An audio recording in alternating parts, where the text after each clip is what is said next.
Sejam muito bem-vindos a mais um episódio aqui do RitmoCast. Eu sou o Dr. Cláudio, estamos hoje com o Dr. Gustavo Reis. Tudo bem, Gustavo? Tudo jóia, Cláudio. Tá bom. Hoje nós temos um episódio bastante interessante, né, Gustavo? Nós vamos falar um pouquinho aqui para os nossos amigos por que você precisa saber o que é a Síndrome de Wolff-Parkinson-White. Repete para nós, Gustavo. Síndrome de Wolff-Parkinson-White. Parece um palavrão, né, Cláudio? Palavrão, né? Mas muitos pacientes já ouviram falar, né, dessa síndrome. Já chegam pra gente aí, às vezes com o nome escrito ali. Né? Exatamente. Ou vão ver por esse nome, ou às vezes pela sigla, né? Médico usa muita sigla, né? Então a gente coloca lá WPW, né? Para ganhar tempo. Não é um tema muito comum para os pacientes, né? Sim. Mas é um tema muito comum para os médicos, né? A gente vê muito isso no consultório, a gente vê muito isso em pronto-socorro, em hospital, porque são pacientes que têm muitos sintomas de arritmia, né? Principalmente palpitação, né? Crises de arritmia, mas tem outros sintomas também, né, Gustavo? Perfeito, Cláudio. Então, assim, apesar de não ser um nome, né, muito comum dos pacientes conhecerem, aqueles que recebem, né, esse possível diagnóstico, né, muitas vezes fez um eletro, foi visto uma alteração no eletro, ou teve uma crise de arritmia, ou um desmaio, né, uma palpitação, e foi investigar, esses pacientes eles nos procuram com muito receio, muito medo, porque há um certo correlação, apesar, né, disso ser raro, nós vamos falar a respeito, mas geralmente o paciente tem medo de morte súbita. Né? Fala, ó, eu tenho aqui uma condição na qual há um potencial risco de morte súbita. Então os pacientes já nos procuram com medo, né, com um certo pavor mesmo desse diagnóstico, tá? E quando a gente fala em sintomas, né, para a população, assim, para pensar, né, na possibilidade, o principal mesmo é a palpitação, né, Cláudio? Mas a gente tem alguns quadros onde há risco, né, de se for uma arritmia muito rápida, o paciente apresentar desmaio e até mesmo o paciente abrir, né, o diagnóstico com um quadro de uma parada cardíaca, ou até mesmo morte súbita, apesar disso ser raro, né, quando a gente fala desse tipo de problema. Exatamente. Até os médicos, né, tem um pouco de receio, né? O médico que é não especialista tem um pouco de receio quando vê isso, suspeita disso, ou quando alguém fala disso, talvez por deficiência na formação mesmo, né? Não é algo que é muito falado na faculdade, né? Muitas vezes até na formação de cardiologia você tem um pouco de deficiência nisso, né? Precisa se ir atrás, estudar, se esforçar um pouquinho para entender um pouquinho isso, né? Sem dúvida. Mas é um assunto importante, né? E vale ressaltar também, Cláudio, que assim, muitos pacientes são assintomáticos, né, ao longo da vida. E às vezes o diagnóstico vem por um eletro de repouso, seja por uma avaliação de rotina, seja por uma avaliação pré-participação de atividade física, ou até mesmo uma avaliação laboral, né, para um trabalho que a pessoa vai executar, enfim, uma avaliação de rotina. Vem lá o diagnóstico de pré-excitação ventricular. Né? A gente vê esse termo aí, pré-excitação. O que é a pré-excitação ventricular? Né? Que vai levar, se o paciente tiver crises de arritmia, vai levar a esse palavrão aí que é a síndrome de Wolff-Parkinson-White.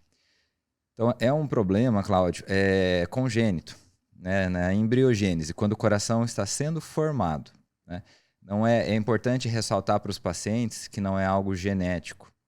Tá? Então, não é um gene que tinha o pai e a mãe e isso passou para o filho. Não, é algo na formação do coração. Quando o coração está sendo formado, há toda uma rede elétrica do coração. E nessa formação, pode, de uma maneira inadvertida, formar fibras adicionais, né, conexões a mais entre os átrios e os ventrículos. E isso vai gerar, né, nesses pacientes, se aparecer no eletro, se for algo manifesto no eletro, a pré-excitação ventricular. Muitas vezes a gente pode ter esses quadros também ocultos, né, e não aparecer e a gente não saber que o paciente nasceu com isso. Tá? Então, uma vez que o paciente tem essa fibra, tem a pré-excitação, ele está sujeito a crises de taquicardia. E aí sim, se ele tiver essas crises, vem o nome, né, da síndrome de Wolff-Parkinson-White.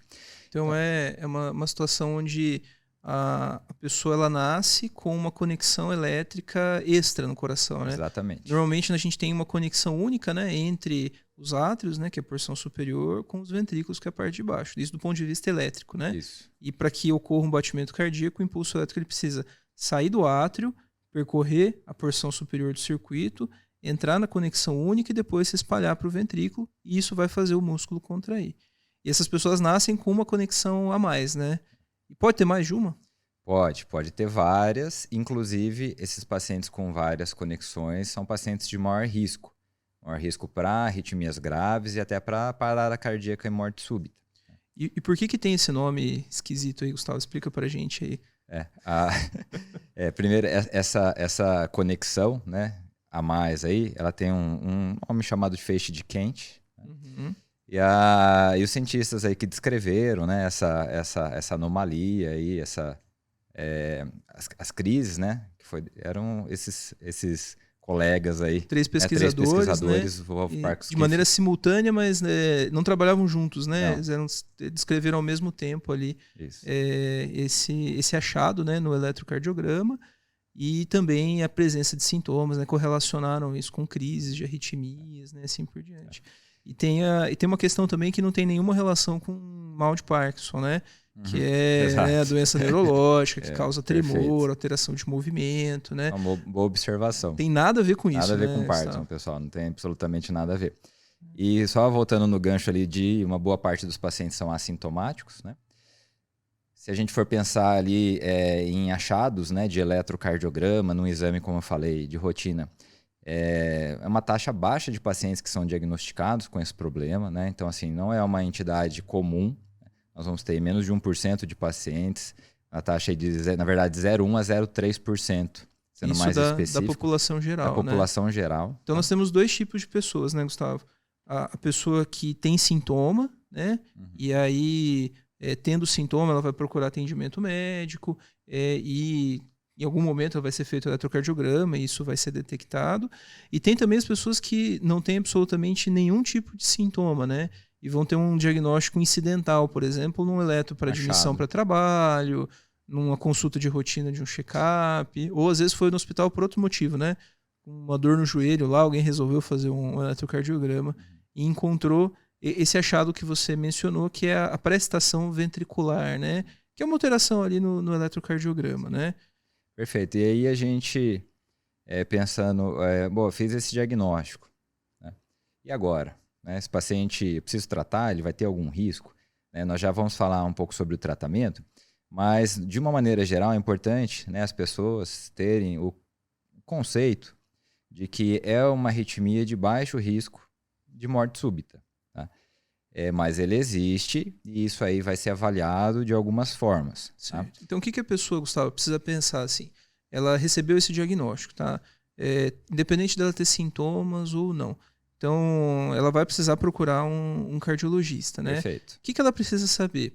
É um problema que vai trazer algum tipo de risco para ela e, independente desse risco, ela vai precisar fazer algum tipo de tratamento? A gente tem que avaliar alguns pontos, tá, Cláudio? Então, assim, se o paciente ele tem sintomas, é um paciente que, via de regra, pelas, né, recomendações médicas, é um paciente que nós já vamos, de alguma forma, abordar, tratar, principalmente, né, se for adolescentes ou adultos. Crianças têm algumas particularidades, né, quando a gente faz esse diagnóstico, até mesmo porque, dependendo da faixa etária, isso pode ainda se resolver de uma maneira espontânea e não precisar ser abordado. Tá? E também, dependendo da criança, do peso, da estatura, às vezes o tratamento, que é um tratamento, né, por intervenção, por ablação, ele pode ter algumas limitações técnicas. Então, criança é um cenário à parte. Quando a gente pensa daí em adolescentes, em adultos que chegam com esse diagnóstico, tá? Se tem sintomas, é algo mais fácil da gente indicar um tratamento, seja com droga que tem pouca eficácia e pouca opção de droga, e o tratamento principal de escolha, né, que é a gente fazer a eliminação dessa fibra, dessa via que nasceu a mais aí, através de ablação. Agora, acho que a grande questão, muitos pacientes vão vir com esse achado, né, do exame e são assintomáticos. E aí, né? Você vai propor para esse paciente um tratamento, uma intervenção que, apesar de muito segura e eficaz, é um procedimento ou nós vamos só acompanhar esse paciente? Então aí vão vir já falamos que ele é assintomático, então não vai ter sinais de alerta como síncope, né? E nós vamos ter que fazer uma estratificação desse paciente para a gente ter uma resposta se há um risco aumentado dele ter um evento grave, né? Como uma arritmia grave, uma parada cardíaca e até mesmo morte súbita. Então existe sim um certo risco, inclusive de problemas mais graves. Existe. Mesmo em quem não tem ou nunca teve sintomas. Existe. Às vezes o primeiro sintoma pode ser uma arritmia grave. E como o cardiologista ou o especialista em arritmia, o eletrofisiologista vai fazer essa avaliação? Ela pode ser feita de uma maneira que a gente fala não invasiva, ou seja, exames nos quais não vai precisar nenhum tipo de intervenção invasiva. Tá? Por exemplo, um teste de esforço. Tá? Durante o teste de esforço, nós vamos avaliar mais ou menos a capacidade que essa fibra, né, esse feixe acessório que esse paciente tenha mais, qual que é a capacidade dele de conduzir, né? Se ele é, digamos assim, uma fibra superpotente, capaz de conduzir altas frequências, e esse paciente aí vai estar suscetível, né, a arritmias mais graves, ou se ela é uma fibra de mais baixa potência. Aí a gente fica mais tranquilo que, esse paciente ele não tem sintomas, e pelo esse teste de esforço que eu fiz nele, teste ergométrico, geralmente na esteira, me mostra ser uma via que não é capaz de altas conduções, altas velocidades. A gente fica mais tranquilo que ele não vai ter arritmia grave.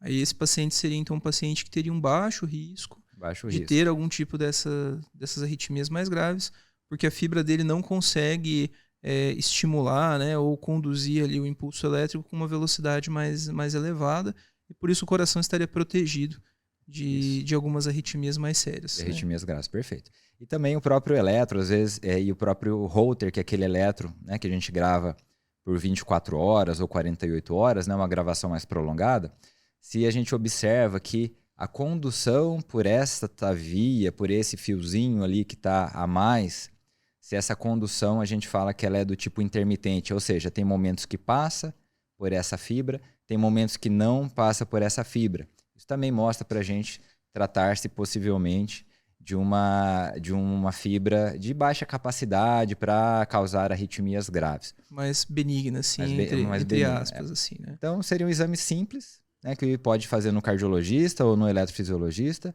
no qual você já vai ter uma noção se estamos diante de um cenário de risco ou não. Vale ressaltar também, né, que às vezes esses exames podem não nos dar a resposta ou a segurança, né, que a gente procura, e nós precisarmos ir para exames invasivos como o estudo eletrofisiológico, que é feito, né, geralmente pela, né, veia femoral, como se fosse um cateterismo, né, só para os pacientes, né, para as pessoas entenderem de uma maneira mais simples. E aí nós vamos testar, nós vamos localizar aonde está esse fio que nasceu a mais e nós vamos testar qual que é a capacidade que ele tem de gerar arritmias graves. E ali já, se for algo de risco, já podemos fazer a cauterização dessa via, né, a eliminação dessa via e resolver o problema, né, com uma alta taxa de sucesso e um tratamento bastante seguro, que é a ablação percutânea. Muito bom. Então, a gente viu aqui dois cenários, né? Um é a pessoa que tem, né, essa síndrome, né, ou esse achado no eletrocardiograma e tem sintomas. A gente vai indicar algum tipo de tratamento, seja medicamento ou a possibilidade de uma intervenção, né, por ablação, estudo eletrofisiológico, que seria curativa, né? Porque o medicamento ele não cura também, né? Exato. Esse problema ele só diminui a probabilidade da pessoa, do paciente, ter algum tipo de arritmia associada a essa fibra acessória, essa fibra extra, mas não vai curar. O que vai ter a possibilidade de curar é a ablação, né? Que tem uma taxa de cura bastante elevada, né, Gustavo? Próximo de 95%. Para um procedimento somente, né? Então, é uma taxa muito boa, né? Em alguns casos, inclusive, pode ser feito mais de um procedimento, caso tenha algum tipo de recorrência, né? Ou uma cicatrização onde a fibra volta a funcionar. E você falou também dos pacientes assintomáticos, né? Das pessoas que não têm sintomas, mas que têm algumas características que mostram que talvez aquela fibra ela tenha um potencial de causar arritmias mais graves, que está relacionado com a capacidade dessa fibra conduzir o impulso elétrico de maneira mais rápida. E tem alguma situação, Gustavo, que a pessoa, por exemplo, ela tem esse achado de eletrocardiograma, ela não tem sintomas e, independente da fibra ter um potencial de causar arritmias mais graves, por ser mais rápida ou não, ela ainda assim vai precisar, por exemplo, de um tratamento por ablação? Isso é uma boa questão e vale a pena realmente ser comentado. Isso tem implicações com a atividade que a pessoa realiza. Tá? Então, por exemplo, se foi feito esse diagnóstico, tá? É assintomático, mas exerce uma profissão com potencial risco, por exemplo, é um piloto de avião. A gente não pode, né, durante um voo, ficar suscetível ao piloto de avião ter uma crise de arritmia, né? Isso traria um risco muito grande. Então, está recomendado tratar, independente de sintomas. Tem o diagnóstico, está recomendado tratar. Inclusive, a resolução atual da ANAC, ela proíbe, né, que pilotos, copilotos, né, qualquer profissional que atua nesse ramo, ele, com o diagnóstico, né, de síndrome de Wolff-Parkinson-White, ele possa trabalhar, né? Na verdade, ele precisa fazer a ablação para que aí ele tenha autorização da ANAC para voar. Como é um tratamento geralmente curativo, né? Após o tratamento, ele vai ser provavelmente reavaliado e liberado para exercer a atividade. Precisa, inclusive, de atestado médico, relatório, comprovando para que ele possa exercer a função, né? E aí também a gente extrapola isso para as outras, né, atividades, como, por exemplo, motoristas profissionais, né? Então, motorista de caminhão, de ônibus. Então, todos esses também está recomendado o tratamento. E fora, ou que exerçam, por exemplo, manipula máquinas pesadas, por exemplo, exato. Né? Então, esses são recomendados. Trabalhador com altura também, né? Trabalho em altura elevada, né? Pode acontecer, né? Lá em cima, né? A pessoa ter uma crise, sentir mal, às vezes está sozinha. E aí não morre da arritmia, mas tem um mal-estar, uma tontura, uma queda e morre da queda. Um acidente grave, né? Alguma coisa assim. Exato.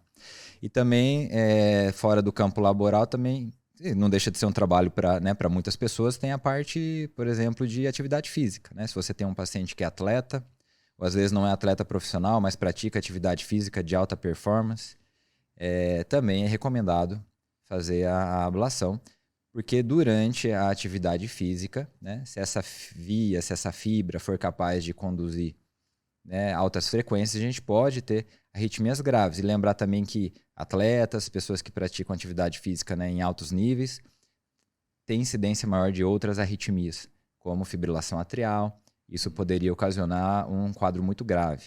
Então, é recomendado também fazer o tratamento. E, inclusive, atleta de alta performance, né, seria interessante, né, fazer o tratamento. A gente ouve muito falar, né, de morte súbita em atletas, né? Então, entre os vários exames de triagem, né, ou esses atletas fazem também exames regulares, caso seja identificado uma alteração como essa, é prudente fazer algumas considerações a respeito de tratamento. Sim. E além do que, se você não realizar o tratamento, vamos supor que o paciente não queira realizar a ablação, a cauterização dessa arritmia, e queira utilizar um fármaco, que a gente não tem boas opções, e você já falou, não é curativo, né? Você pode só reduzir, às vezes, a incidência de uma crise. De maneira geral, essas drogas elas reduzem performance também, reduzem rendimento. Então, não vai ser interessante também para essa população. Sim. Então, a ablação seria o mais indicado, o melhor cenário, bastante resolutivo, né? Uma recuperação rápida, e depois vai seguir a atividade normal. Então, embora a gente esteja falando de uma arritmia pouco frequente na população geral, né, Gustavo? 0,1% a 0,3%, né? Isso.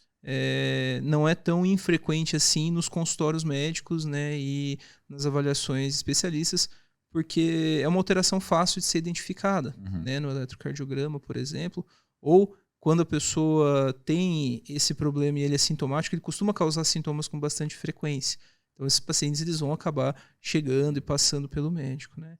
E, embora ela seja uma arritmia de baixo risco, existe, sim, alguns riscos envolvidos, né? Algumas considerações a serem feitas, e vale a pena, né, considerar alguns aspectos referentes ao tratamento. Quem tem isso precisa ficar com medo? Não, ficar como com a medo, gente apavorado, falou, não sair de casa, não fazer atividade física, nem nada, até passar no especialista? ou ele pode ter uma vida normal, né? A gente sabe que às vezes a consulta com o especialista demora um pouco, pode ter uma vida normal enquanto isso, pode fazer suas coisas normalmente, né? Tá aguardando ali um tratamento, né? Vou fazer a ablação, vou aguardar para fazer a ablação, né? Por uma série de motivos, né? Vou esperar aqui um mês, vou esperar um ano, ou vou fazer na semana que vem. A pessoa precisa ficar em casa, presa ali, assustada com isso, ou ela pode ter uma vida normal? É importante esse comentário, né? Final, assim, até para tranquilizar as pessoas com esse diagnóstico, né? Que, como nós já citamos, é uma baixa taxa de risco, tá? Existe um risco? Existe, ele é pequeno, tá? Principalmente se o paciente até então não apresentou nada, né, de sintomas mais importantes, como, por exemplo, um desmaio, né? São pacientes que devem levar uma vida normal, salvo só essas situações excepcionais que nós falamos, de profissões de risco, tá? Mas deve levar uma vida normal, pode fazer atividade física de maneira habitual, mas atividade física recreativa, não a competitiva, né? A competitiva é melhor fazer o tratamento, tá? Até que se faça essa avaliação com mais detalhe, que se propõe a ablação, tá? Geralmente esse processo ele vai levar um tempo mesmo, né? Porque ele vai aguardar consulta, vai passar em consulta, vai fazer exames para entender melhor o que está acontecendo, estratificar o risco, né? E vai propor a ablação. E vai fazer o pedido, vai ter um período para análise do convênio, liberação, agendamento, realizar. Leva um prazo, mas assim, é um prazo que o paciente pode ficar tranquilo, seguro, né? Ele não vai estar sujeito ali a nenhum grande risco. Muito bem, Gustavo. Então é algo que é importante, né? A gente saber. Muitas vezes os pacientes chegam assustados, né? Quando recebem esse diagnóstico, às vezes no consultório. Mas embora tenha uma série de considerações a serem feitas, né? Trata-se, via de regra, né? Com raras exceções, de uma arritmia benigna. Ela tem um risco muito baixo de algum tipo de complicação, né? Como você ressaltou, né? Vida normal, né? Enquanto se fazem todas essas considerações, exames, protocolos, no que diz respeito ao tratamento, né? E vale a pena tratar, né, Gustavo? Acho que uma mensagem importante é essa, né? Mesmo, ou talvez principalmente na pessoa jovem, né? Porque essa pessoa vai ter todo um tempo de vida, né? Então, você viver ali com receio, com algumas preocupações ou restrições por 40, 50, 60, 70 anos depois do diagnóstico, talvez vale a pena tratar antes, né? Hoje em dia, o tratamento para isso é muitíssimo eficaz, né? Taxas de cura muito próximas de 100%, e a pessoa tem a possibilidade de ter uma vida normal, pode inclusive ser piloto de avião. Sim. Né? E a questão, igual você falou, fica muito tempo exposto a isso, né? A questão da imprevisibilidade, né? Só para fazer um comparativo, né? Para melhor entendimento, nasceu com esse fio a mais. O que pode acontecer a presença de um fio a mais, que é o que vai gerar a crise, né, da arritmia? É um curto-circuito. Vai entrar ali num mecanismo que a gente chama, né, numa reentrada. É como se fosse um curto-circuito. Isso pode acontecer a qualquer momento, né? Em repouso, durante atividade física, viajando. Costuma ser nos momentos, né, mais inconvenientes, né? Exatamente. Tirou férias, né? Colocou o pé na areia ali na praia, é aí que a crise vai aparecer, né? Então, você conviver, apesar de você saber que você está diante de uma arritmia, na sua imensa maioria benigna, você tem aquela questão da imprevisibilidade. Será que eu vou ter uma crise? E quando eu vou ter uma crise? Então, não precisa conviver com isso obrigatoriamente, né? Pode tratar e se ver livre disso. Exatamente. Né? A gente, em cardiologia, poucas vezes a gente fala em cura, né? Muitas vezes a gente fala em controle, né? O hipertenso vai controlar os fatores de risco para controlar a sua hipertensão. Muitas vezes você vai conseguir fazer isso sem medicamento, muitas vezes vai precisar de medicamento, né? A pessoa que tem alterações no colesterol vai precisar cuidar a vida toda. Aqui a gente está falando de uma das poucas situações na cardiologia onde a gente fala em cura definitiva, né? A pessoa faz o procedimento, faz a ablação, fica curada e é como se nunca tivesse tido algum tipo de alteração nesse respeito lá no coração. Isso mesmo, perfeito. Gustavo, obrigado. Eu que agradeço, a gente vai continuar aí produzindo mais assuntos que a gente considerar relevante. A gente agradece a você que gastou esse tempinho aí, aprendendo um pouquinho mais aí sobre arritmias e sobre essa síndrome que tem um nome esquisito, né? Que é a síndrome de Wolff-Parkinson-White, mas que tem um impacto muito relevante para muitas pessoas. Se esse conteúdo fez sentido para você, curta, compartilhe, manda para um amigo, para um familiar que possa se interessar pelo assunto. Muito obrigado e até a próxima. Obrigado.